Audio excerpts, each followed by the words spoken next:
De la carta del apóstol San Pablo a los Efesios. Hermanos, respétense unos a otros por reverencia a Cristo. Que las mujeres respeten a sus maridos como así se trata del Señor. Porque el marido es la cabeza de la mujer, como Cristo es la cabeza y salvador de la iglesia, que es su cuerpo. Por lo tanto, así como la iglesia es dócil a Cristo, así también las mujeres sean dóciles a sus maridos en todo. Maridos, amen a sus esposas como Cristo amó a su iglesia y se entregó por ella para santificarla, purificándola con el agua de la palabra. Pues él quería presentárselas a sí mismo toda resplandeciente, sin manchas ni arrugas, ni cosa semejante, sino santa e inmaculada. Así los maridos deben amar a sus esposas, como cuerpo suyo que son. El que ama a su esposa, se ama a sí mismo, pues nadie jamás ha odiado a su propio cuerpo, sino que le da alimento y calor, como Cristo hace con la iglesia, porque somos miembros de su cuerpo. Por eso, abandonará el hombre a su padre y a su madre, y se unirá a su mujer, y serán los dos una sola cosa. Este es un gran misterio, y yo lo refiero a Cristo y a la iglesia. Palabra de Dios. Te alabamos, Señor.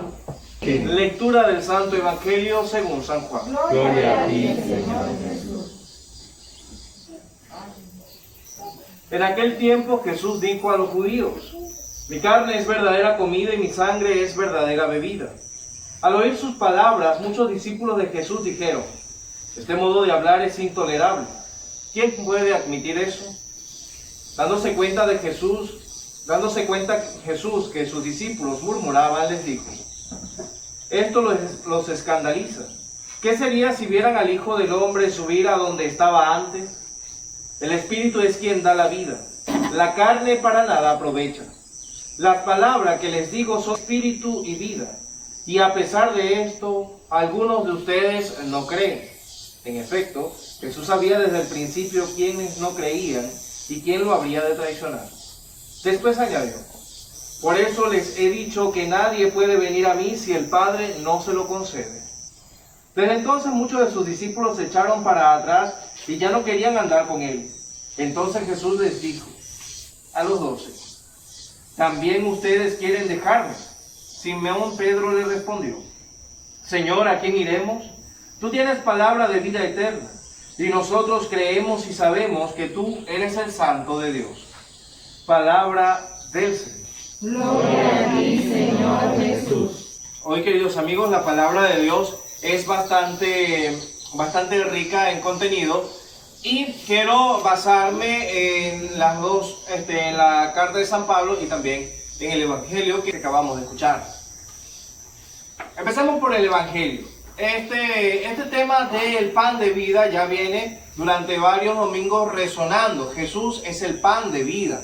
Debemos nosotros comer la Eucaristía, el pan de la última cena, para que nosotros podamos tener vida. Es decir, no hay un camino verde que seguir, no hay un camino alterno, sino que este banquete, esta Eucaristía nos alcanza a todos y a cada uno de nosotros que nos acercamos a ella, a la vida eterna. Jesús es el pan de vida eterna y debemos comulgarlo, debemos comerlo. Pero para el tiempo de Jesús aquello era difícil de entender porque era algo novedoso. Y por eso muchos de sus discípulos se aterraron y se fueron, porque creían que Jesús estaba hablando de canibalismo. Ellos pensaron en eso y por eso muchos se escandalizaron. Termina en el pasaje bíblico que hemos leído preguntándole a los discípulos, a los apóstoles: ¿ustedes también quieren irse? También quieren irse denota de Jesús que aquellos que le seguían estaban de una forma libre. y dependía de ellos seguir en el seguimiento de Jesús, valga la redundancia, o irse. Porque es que a veces pensamos que a veces como evangelizadores debemos obligar a la gente como con una camisa de fuerza a que vengan a la iglesia. No.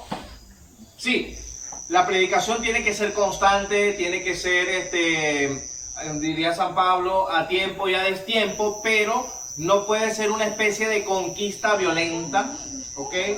Tiene que ser, bueno, seguimos evangelizando, seguimos insistiendo a la gente, seguimos predicando, pero las personas tienen que tomar su decisión de una forma libre para seguir al Señor. Esa decisión de seguir de una forma libre al Señor lleva también unos compromisos. Es decir, yo, que asumo libremente el seguimiento de Jesús, también debo asumir las consecuencias positivas y negativas que esto lleva.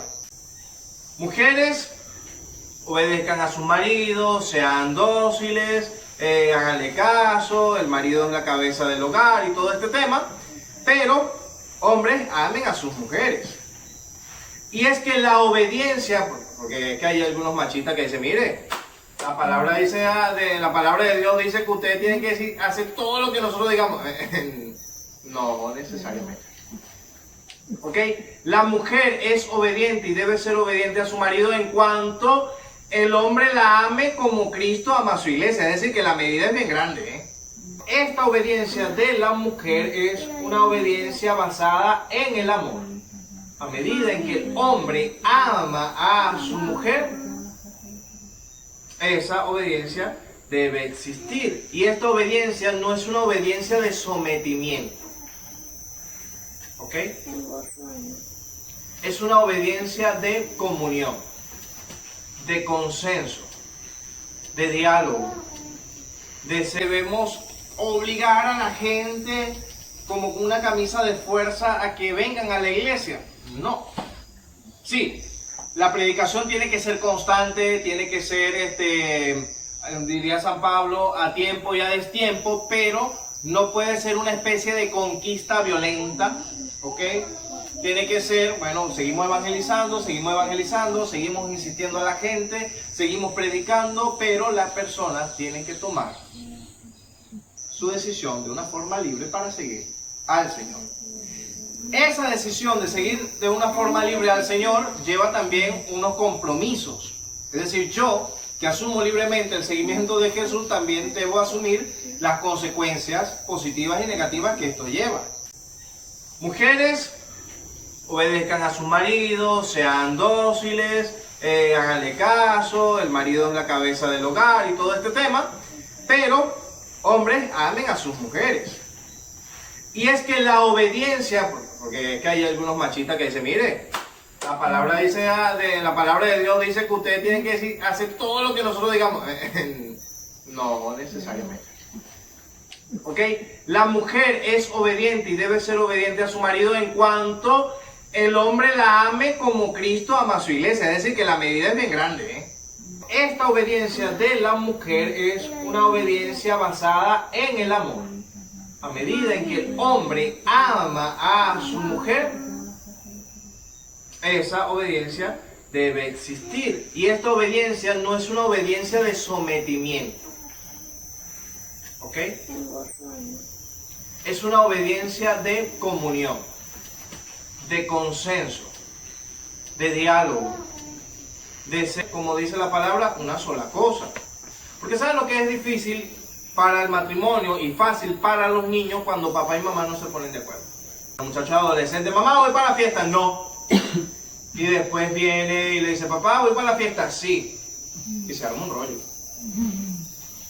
Entonces, ese diálogo, esa obediencia, esa unión entre el matrimonio se da en base en que el hombre representa a Cristo dentro del hogar y la mujer es obediente en cuanto a esa comunión de amor que debe existir. Al Padre, al Hijo y al Espíritu Santo. Como eres un principio, ahora y siempre, por los siglos de los siglos. Amén.